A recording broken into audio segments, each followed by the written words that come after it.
जुलाई 2024 में बिहार लोक सेवा आयोग यानी बीपीएससी ने टीचर्स के 87,000 पदों के लिए परीक्षाएं ली।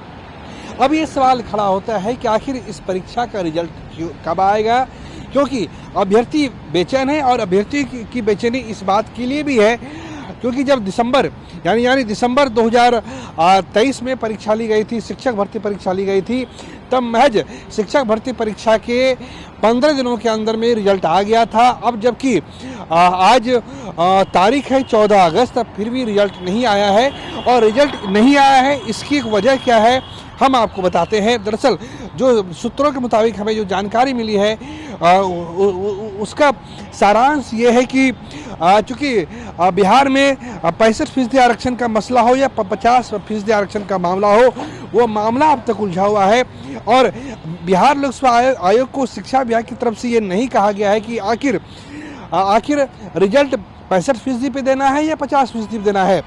दरअसल जो रिजल्ट आएगा वो 50% पे ही आएगा, 50% आरक्षण पे ही आएगा।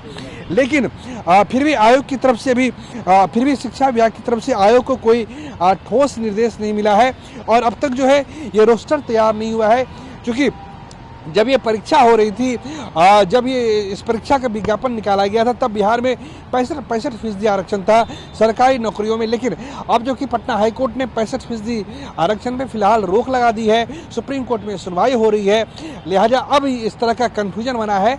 और दूसरी बात हम ये बताना चाहेंगे अपने अभ्यर्थियों को, कुछ प्लेटफॉर्म से ये जानकारी मिल रही है कि जो डेटा शीट होती है, उस डेटा शीट की जिम्मेदारी बेल्ट्रॉन को दी गई है। दरअसल बेल्ट्रॉन के ऑफिस में ही स्टेट डेटा सेंटर है, लिहाजा ओएमआर शीट तैयार करने की जिम्मेदारी स्टेट डेटा सेंटर को दी गई है। जिस तरह टीआरई फेज 1 में हुआ था, टीआरई फेज 2 में हुआ था, उसी तरीके से इस बार भी जो ओएमआर शीट तैयार करने की जिम्मेदारी है वो स्टेट डेटा सेंटर को दी गई है। उसमें बेल्ट्रॉन की कहीं कोई भूमिका नहीं है। अब सवाल ये होता है कि रिजल्ट कब तक आएगा। तो रिजल्ट आने में थोड़ी देरी है, क्योंकि जब तक शिक्षा विभाग की तरफ से ये निर्देश नहीं आता कि आपको रिजल्ट जारी करना है, तब तक ये कंफ्यूजन जारी रहेगा। और दूसरी बात, अगर शिक्षा विभाग की तरफ से रिजल्ट जारी करने के निर्देश भी आते हैं तो पहले ओएमआर शीट आएगी, फिर उस पर अभ्यर्थियों से आपत्ति ली जाएगी, फिर आंसर की जारी होगी, फिर उस पर अभ्यर्थियों से आपत्ति ली जाएगी। और जब ये चारों प्रक्रिया पूरी हो जाएंगी तब जाके रिजल्ट को पब्लिश किया जाएगा। यानी रिजल्ट आने में अभी देरी है।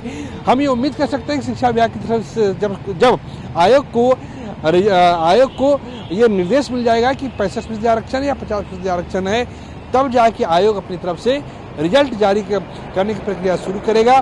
फिलहाल लबोलुआब यही है कि जो स्टेट डेटा सेंटर है उसके पास सारी जानकारी है, उस आधार पर ओएमआर शीट तैयार की जाएगी। कैमरा पर्सन प्रदीप के साथ प्रीतम कुमार, कशिश न्यूज, पटना।